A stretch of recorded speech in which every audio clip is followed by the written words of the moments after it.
waaw salaamaaleykum waa Guédiawaye salaamaaleykum suñu mbokk internet yi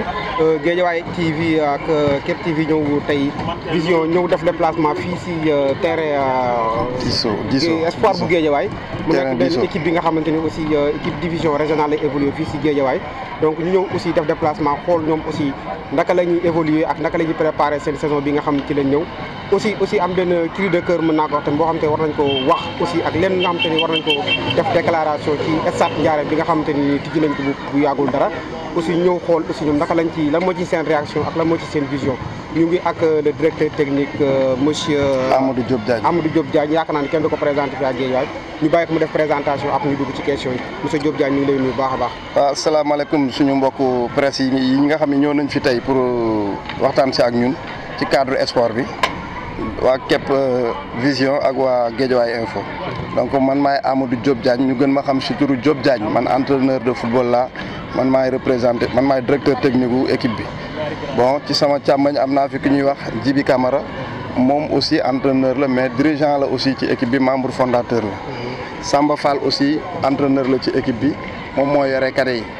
Mbaye Niane moom moo yore la commission sportive donc moom aussi dirigeant la ci équipe bi daal voilà donc ñun ñoo taxaw fii pour tey waxtaan ak yéen ci turu équipe bi. DT espoir bu Guédiawaye depuis kañ lañ koy créé. espoir de Guédiawaye créé nañ ko depuis 2002 octobre 2002 lañ ko créé. mais ñu ngi am suñu récépissé en 2003 depuis 2003 aussi ñu ngi ci compétition bi ñu ngi compétir 2003 ba léegi ñu ngi compétir chaque année ñu ngi participer régulièrement ci compétition yi. donc mën nañ jàpp ne 2003 ngeen commencé compétir en division régionale. dañu commencé compétir en division régionale oui. donc yan catégorie mën nañ jàpp ne ñoo fi am depuis boobu ba léegi. bon am nañ catégorie yëpp am nañu cadet am nañu junior am nañ senior. am nañ aussi centre de préformation. mooy maanaam les benjamins et les minimes. U13 ak U15. dañu aussi am nañ leen catégorie boobu. donc équipe bi naka la formé woo ñan ñoo moom club bi ak ñaka ñoo ko formé ak initiative bi formé club bi ci ban idée la jógee quoi. bon équipe bu technicien yi la techniciens yi ñoom ñoo ko formé parce que ñun ñëpp ay techniciens la ñu woon ku ci nekk yaa ngi yoroon sa école football nekk ci sa koñ man ma nekk Baye Laye Jibi nekk Ndiarème Boy Sène nekk Darou Khan Capello nekk Bagdad Tidiane Aydara nekk Jamono donc ñuy formé ay booy yi di màgg bu booy yi màggee GFC jël leen wala ñaay jël leen wala gore ñu dem bu ñu demee après ñun dootuñu ci am benn désintéressement duñ ci am ndàmpaay duñ ci am dara après ñu dem ci fédération interpellé Omar Seck nem si yàlla na ko yàlla yërëm après mu ne ñu affiliez-vous yàlla def ñu am aussi benn tubaab bu fi ñëwoon doon ñu jàppale aussi ñu waxtaan ci ak moom tubaab bi ñu ngi koy wax Jean-Michel Bénézé mu nekk un expert à la FIFA donc moom aussi mu ne kon léegi nañ jéem a taxawal club bi ñu waxtaan ak moom aussi mu jàppale ñu ci ay moyens ñu taxawal club bi ñu ko taxawalee boobu ba léegi ñu ngi compétir donc booy yi léegi suñu équipe lañ nekk ci ñun la ñuy licencier képp ku leen di jël aussi il faut nga waxtaan ak ñun signé ak ñun protocole ñu am convention su fekkee d'accord nañu ñu soog a libérer jour bi. donc mën nañ jàpp équipe bi nan lay structuré wu quoi ci côté organisation. côté organisation équipe bi am na président am na vice-président am na secrétaire général am na administration daal am na ay entraîneur am na ay directeur technique am na ay responsable organisation am na commission sportive am na finance et cetera donc on est bien structuré. donc mën nañ jàpp turu président bi kan la ak ban année la fi nekk depuis kañ mu ngi ci en tant que président. président ñëw na fi depuis daaw donc je crois si je ne me trompe pas moom mooy juróom-ñaareelu président boo xam ni jaar na fi. voilà donc moom aussi bi mu ñëwee aussi vraiment fekk ñuy liggéey mu ñëw ànd ak ñun di liggéey vraiment mun naa wax ni équipe amateur la ñu mais presque ñu ngi semi professionnel maintenant parce que on a des ambitions aussi pour professionnaliser le club. donc ci sama biir wax aussi jàpp nga ne depuis 93 yéen a ngi joué donc aussi wax nga ni tamit équipe bi ay encadreur formateur ñoo créé équipe bi. mais d'après rumeur yi ñu déglu suñu ne club dañ koy jaay la nga mën a tontu ci wax jooju. club bi jaay ñu ko ñun duñu mës a jaay ñu bëri ñëwoon nañ fi doon jënd équipe bëggoon jënd équipe bëgguñu jaay leen équipe bi mais def nañu ak ñoom ay réunion yu bëri yu metti yu yàgg yu gudd mais kenn nangul jaay équipe bi parce que ku jaay sa alal da ngay perte. ñun duñu mës a jaay donc dañu ñëw ñu liggéey en partenariat ñu signé convention. nit ñi nag dañuy dégg benn affaire rek yëkkali jëmale wax ci kaw ne ñuy jaay nañu wala gis nañ fa diw fekk affaire bi demeewul noonu. affaire bi partenariat la le président dafa ñëw ak ses ambitions fekk fi ay ambition ñu ànd di liggéey ñu am convention boo xam ne moo ñu lié moo ñu tënk ak moom. voilà donc mais jaay ñu ko kenn moomu ko ñi ko moomoon ñoo ko moom ba léegi équipe bi mu ngi ci loxo waa Guédiawaye équipe bi mu ngi ci suñuy loxo. voilà donc bu ñu waxee division régionale yaakaar naa ne ñaari compétition ngeen am monter en étape supérieure ak jouer coupe du Sénégal est-ce que mën nañ jàpp aussi lan mooy seen ambition parce que daaw gis nañ niveau bi ngeen nekk en coupe du Sénégal donc ren aussi lan moo war a nekk seen ambition. voilà ñun toujours ambition yi dañ koy yéegal toujours dañuy yéegal ambition yi donc bi ci jiitu moom mooy jóge ci division bi ñu nekk jéem a def beneen jéego. jéem a ñëw en national 2. bu ñu fa jógee coupe du Sénégal aussi ñu jéem a def une bonne participation maanaam participation bu baax daal comme bi ñu def année yi passé daal. waaw. donc ñëw fii aussi fekk leen ngeen entraîné ci terrain Diso yaakaar naa ni terrain bi kenn du ko présenté fii Guédiawaye donc ngeen bàyyi stade Ndiarème est-ce que mën na jàpp tax ngeen ñëw fii tey di entraîné fii terrain Diso. waaw dañu am jafe-jafe am infrastructure bu ñu entraîné. ñu ngi fii terrain Diso di fi entraîné seniors yi entraîné nañ fi tey ci suba dem nañu. boo xoolee terrain bi nii juniors yi ñoom ñooy entraîné nii ñoom ñoo sol maillot yu vert yi. cadets yi ñoom ñoo sol maillot yu bleu yi ak dossard yu jaune yi. dañoo xaajoo terrain bi ku ci nekk di entraîné ci moitié.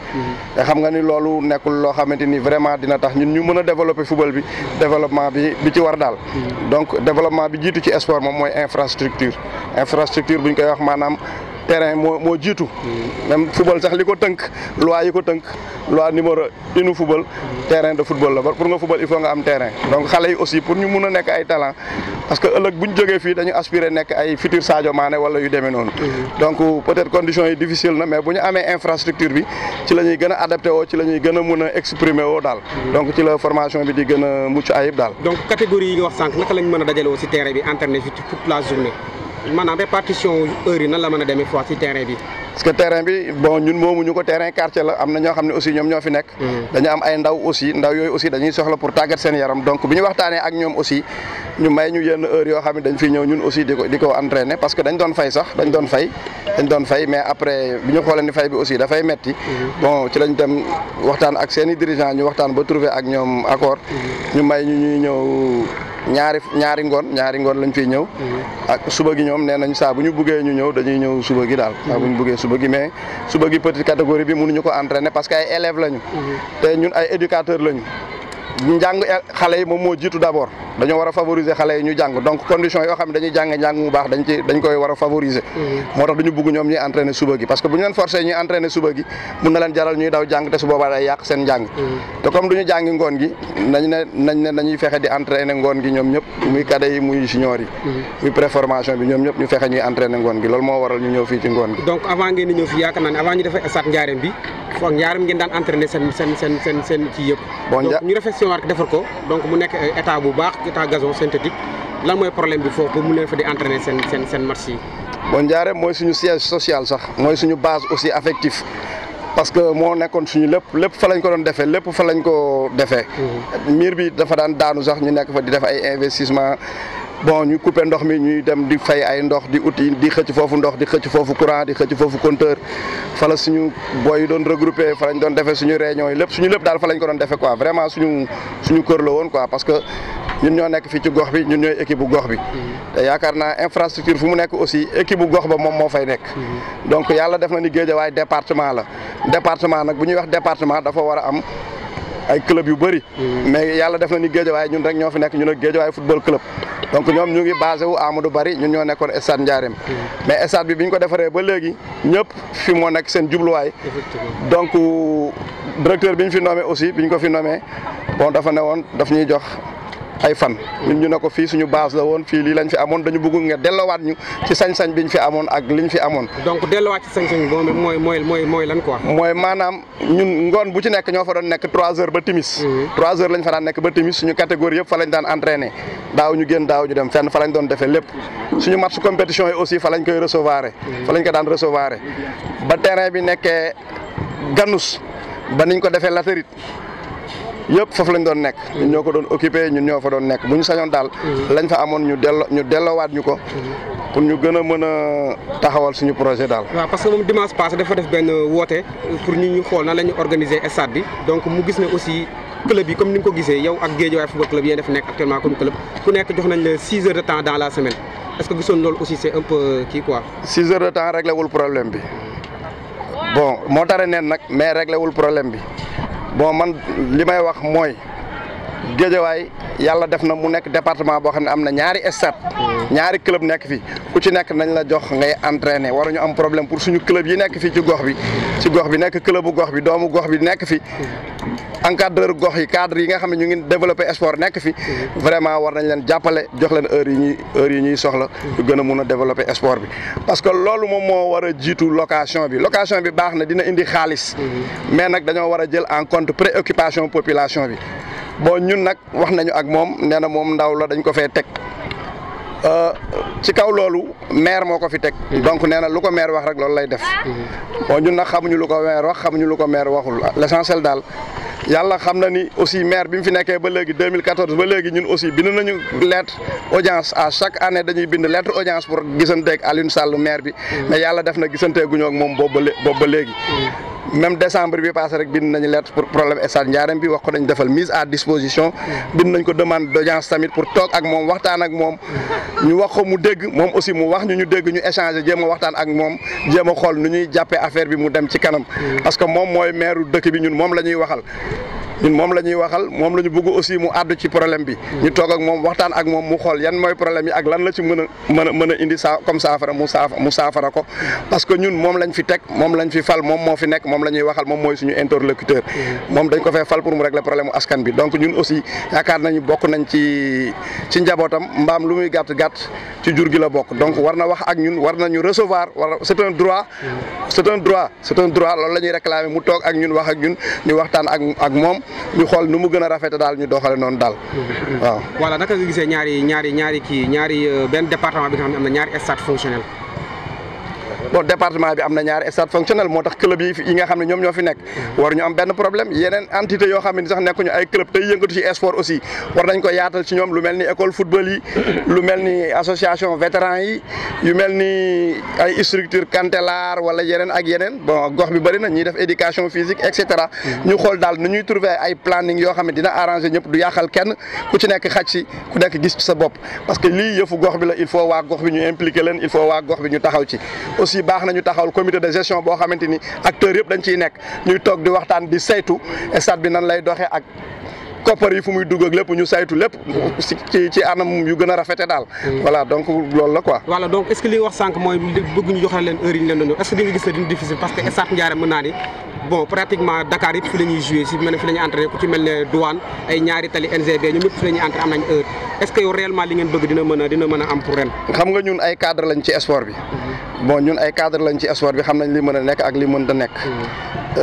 affaire gestion stade moom planification la rek planification mooy maanaam nga ne bis bii kii moo fi nekk heure bii kii moo fi nekk et cetera bon stade bi saturé wul ban saturation boo xamante ni ñun mënuñoo fa entraîner ñun ci nekk bi ñu fa daan nekk sax ba muy yàqu boo amee championnat wala ñu programmé fa dañ daan génn dem feneen boobu rek lañ daan génn mais actuellement bu ñu joxee ay heure aussi fekk heure boobu war na am championnat wala ligue programmé na fa wala football amateur programmé na fa su boobaa daf ñu koy teel a avertir wax ñu ko ñaari fan wala ñetti fan avant su boobaa ñun ñu xool nu ñuy lijjantee feneen pour dem foofu parce que xam nañ nekkul toujours loolu day nekk quoi de temps en temps rek lay nekk quoi. donc lan ngeen compter faire pour le moment nii.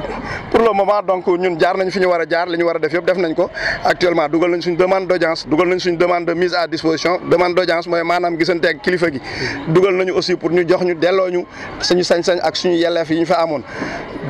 léegi nag ñu ngi taaxirlu di xaar ndeyu mbi léegi moom Aliou Sall maire ba xam dinañu recevoir wala duñu recevoir donc su loolu amul nag am na yeneen pexe ak yeneen affaire yoo xam ne ay yeneen mébét yoo xam ne ñun am nañ ko ak ndaw ñi waaw. lan mooy sa dernier mot. sama dernier mot